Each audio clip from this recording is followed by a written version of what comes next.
Maayad masulom kanoilan, maing buntag ka natong tanan. Okay. Sa ato ang 10th Sanggunian Panglungsod, who is also the sponsoring office, City Vice Mayor Estelito Marabi, ato siyang pagpakan, and all the city councilors na naadiri karon, ato silang pagpakan, all the department heads headed by City Administrator Attorney Ana Marie Bergado, ato siyang pagpakan, tanan mga national offices na adiri, mga men in uniform, my fellow public servants, there's Malay-Balay, and of course, ang atong speaker, no less than Dr. Lorenzo Dilaya III of Bukso. Doc, thank you kayo. Dagan mig natunan. Ako lang, start strong. Manginaot ta ko na tanan nagipang storya gikan sa nag-opening up until kang Dr. Dinlayan. At least ato po itong trabahoon lang. So, I hope, and I pray na kita tanan on our own little way, ato po itong sundon yun. Okay, para di masayang. So, there is Malay-Balay, taas-taas man kayo ito. Anyway, 9:22 pa man po. Ako ka-expect mo dito ang yang topic, so bugat to. But I can assure you, there is sa Malay-Balay, local government unit, atog yung nahinaynayan ang corruption yun. More gina. If you want to start strong, strong naman tadaan because this is the 4th year ng City Government of Malay-Balay naka-save gayod. I don't know kung naaba, nabutang ba diya sa Lidwol? Nabutang? Ang Malay-Balay, from January, summary report of price variance savings generated from procurement activities from the period of January to December 31, 2025, ang Malay-Balay nakasave og 119,950 peso thousand and 101 pesos and 44 centavos. Nganong nakasave ang Malay-Balay tungod ni sa public bidding. Ang kailan gyud sa isa ka local government unit is ang mayor, ang vice mayor, ug ang mga konsehal, elected official, dahil mga department heads. But naay isa ka committee diha. Of all the several committees, almost 40 na ang ako'y chairman, kanilang ang back bids and awards committee na dili ako chairman, kaysa balaod, ang akong role, isip head of procurement entity, ako ang mag-appoint. Mag-appoint ko og 5 kabuok regular member ana na department heads. Walay elected official ana. So naana diri karon. And of course, the chairman sa karon is si Attorney Mitchell Talatala and the rest. Naaday na mga substitution or alternate.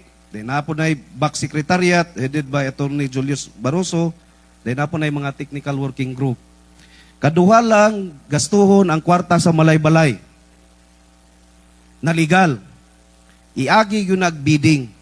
Ang uban, dili na iagig bidding, muna ang inyuhang sweldo, atong sweldo, honorarium sa mga barangay functionaries, ato ang traveling allowance per dime sa mga driver, bayad sa mga utilities nato, electricity o tubig, o uban pa.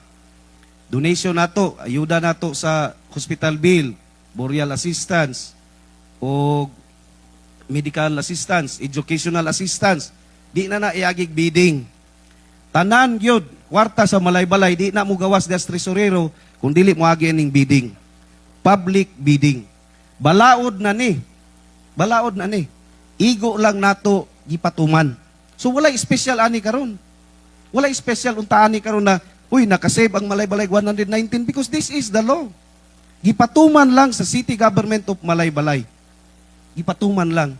So, maunta ni ang normal na makasave gyud. Pero sad to note, dito sa atong nasod, muni ang extraordinary.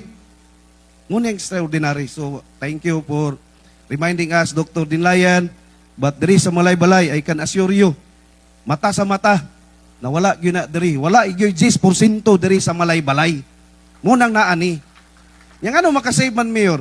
Because ang approved budget contract, kung magpasiminto kag dala, namaguna siya approved budget contract. Kung 1 kilometer, nagina siya standard yun na siguro sa una 25 milyones. Pero kada na presyo, gibase mo guna sa regular price. Regular price. Dadiin ang kabilya, ang grabas, ang simento, o kung sa'y prevailing price sa merkado, muna ang i-prepare sa engineering. Muna na pag bidding, kung open yun ang bidding, walay paborito na kontraktor ang mayor, wala kong manghilabot, Bisan kinsa makanis malay-balay. Muna nanay mo offer na mayor o bak instead na 25 million gyud pili amo nang kaya siminton 24. Napoy isa 22, na isa 23. Kinsa may inyong padagon? Not necessarily ang katong 22 but lowest calculated responsive bid. So kani gyud para masabtan ninyo. Handog pamasko.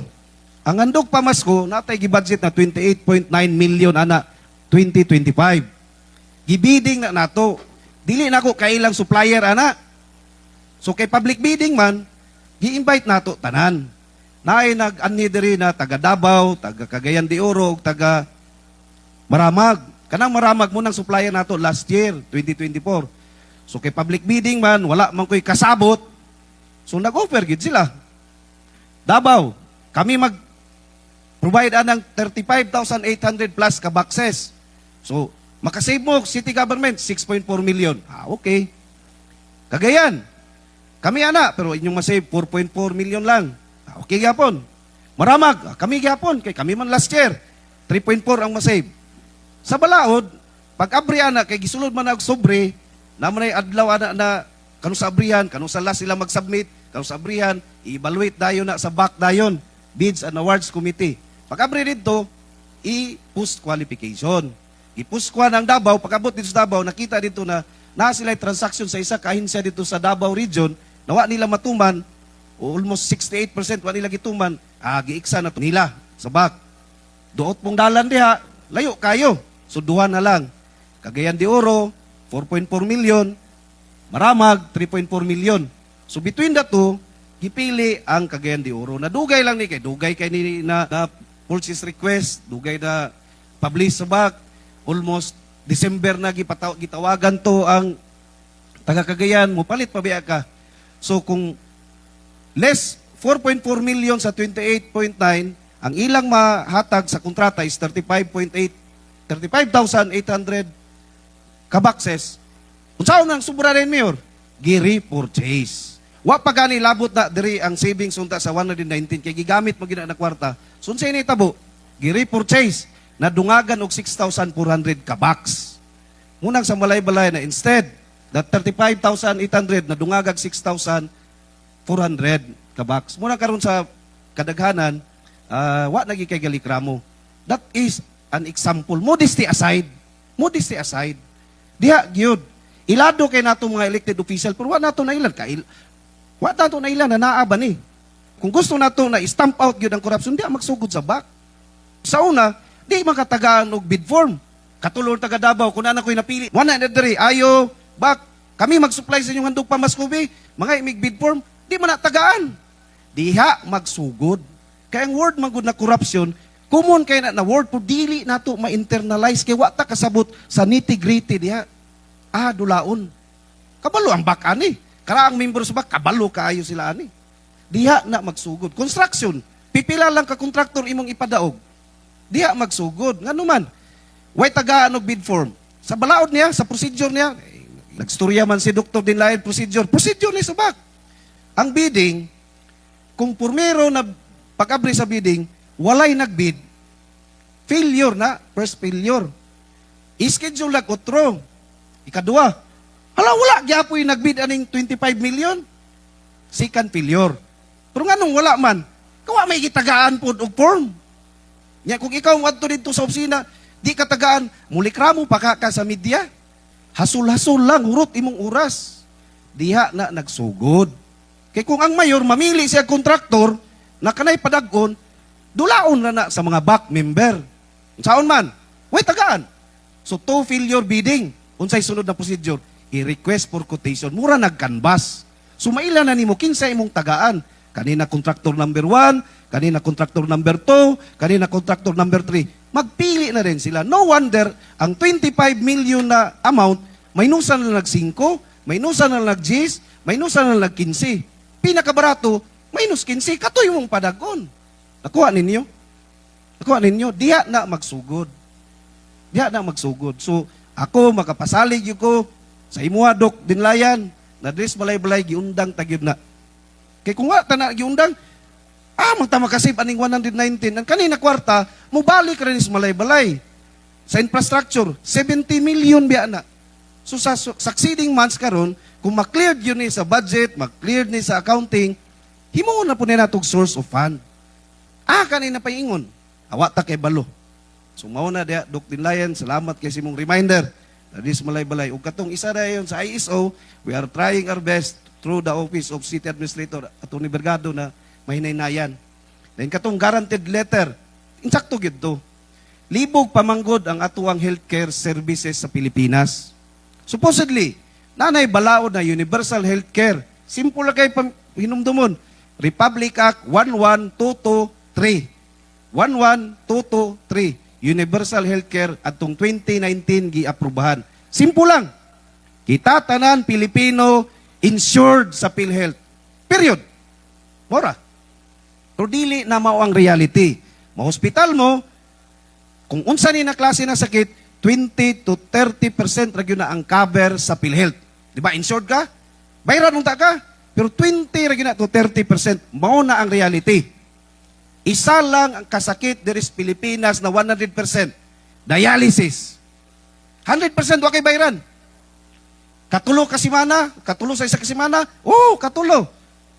52 ka semana, 156, libre. Basta di lang ka mag-complicate. Kay kung gidialysis ka, ni high blood ka, magtawag og doktor, dungagag tambal, bayaran to nimo. Pero kung dialysis lang, adto ka dito, libre na. 6,300 per session. Kana ra na sakit.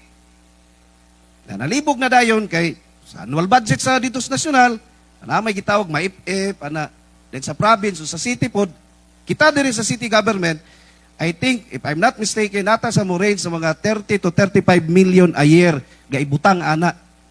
Mubitaw na maglinya na diya sa atong opisina, gakonsensya ko, personally, nadagan kay Mayor, thank you kay Mayor ko na, malipay baka kuha niyo, makonsensya. Una, di na akong kwarta, instrumento ra ko. Gani para nako bikil kay na. Gani last December, first week sa first day atong January 5 gimiting nako ang medical section dia na ali sa mubi unsay pamaagi ani. Pag mudol dito na billing among i-tan-aw sir kung nakapangayo na ba ni for the past 3 months di na pidi. Kung dili i-proceed dito sa imuha pirmahan nimo. After ana unsa dayon iadto sa CSWD. Kaya tuntang plano ta kung bisag 15,000 below, di na lagi ipani diri. Pero bikil kaayo sa proseso. Okay, ganting na hospital yung bata, 15,000 mo gawas na. Gimaynusan nag-PhilHealth o gimaynusan na sa national government, gimaynusan na sa province. So diri na lay kulang. So pili ko na nato gud na himuon na diretso na. Sa billing pa lang daan kay atong plano ta natay staff na tanan hospital butangan nato kay taga Malay-Balay ka, pilay billing. Mo gawas na 12,000. Karga na sa Malay-Balay. Ang problem is that, naman yung proseso, kabalo ang CSWD ni ini. Buhatan mo gunag case study. Kaya ang assistance unta, para na sa katong walang-wala. So, di man na pwede na ihatag ang 12,000 dito, na wala na siya na dokumento. So, muanigid siya diri. Diha ang bikil. Wapo unta kayo. Pero sa proseso, mga paul man punta. Kaya na may procedure.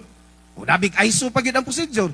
So diha ang bikil. Di na kayo kung gusto mga staff na aliso, day gyapo di. Gawas kung kamo duha. Naa ditong staff sa mayor's office, mo perma dito, kay 12,000, mag-abay po dito ang staff sa CSWD. Pwede.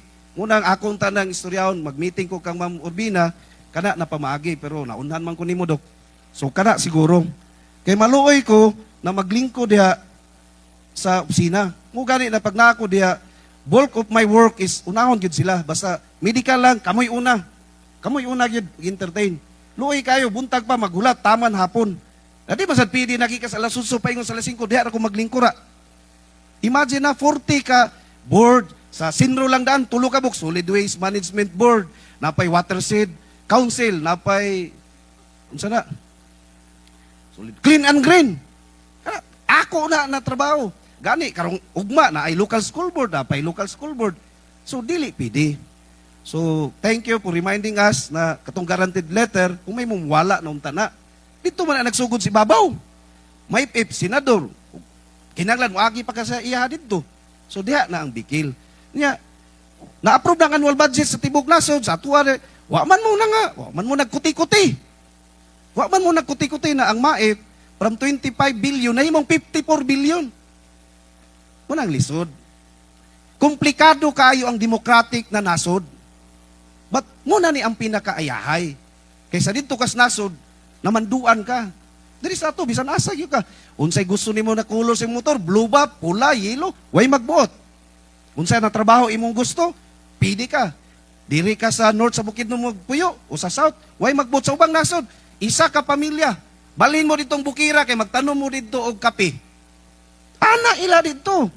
Ana ila dito, isa ka pamilya, ipambalhin dito. Mukuan ka, mo against ka, wala, prisuhon ka.